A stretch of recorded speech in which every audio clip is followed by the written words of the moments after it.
In today's video, I'm going to teach you how to add a custom domain on Vercel. By the end, you'll know exactly where to click and what to expect, so your site loads at a clean, branded URL. First, open your browser and go to vercel.com. Sign in and make sure you're in the correct team or personal account where your project lives. From your dashboard, locate the project you want to connect to a domain. Open the project or hover over it and click the three dots to reveal more options. That menu is where you'll control project level actions. Choose settings. This takes you to a page with a sidebar of configuration sections. You'll use this area to manage build settings, environment variables, and what we need today, domains. Next, click the domain section.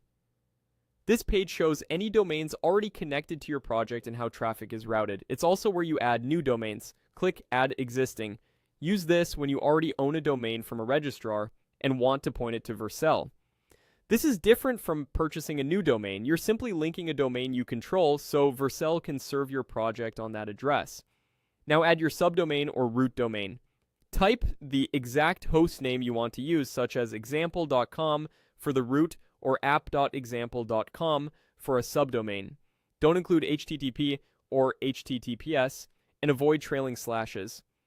If you're unsure which to use, subdomains like app.example.com or www.example.com are common, while the apexexample.com is great for your primary brand URL.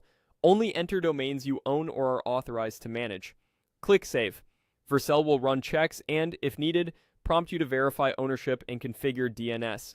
If your domain is managed outside Vercel, you may see instructions to add a CNAME for subdomains or an A record for the apex. Follow the on-screen guidance from your registrar's DNS panel. Propagation can take a few minutes to a couple of hours. Refreshing the domains page will show status updates. When verification completes, Vercel automatically provisions an SSL certificate so your site loads securely over HTTPS. A few quick tips: if something doesn't connect right away, make sure there aren't conflicting A or CNAME records for the same host name.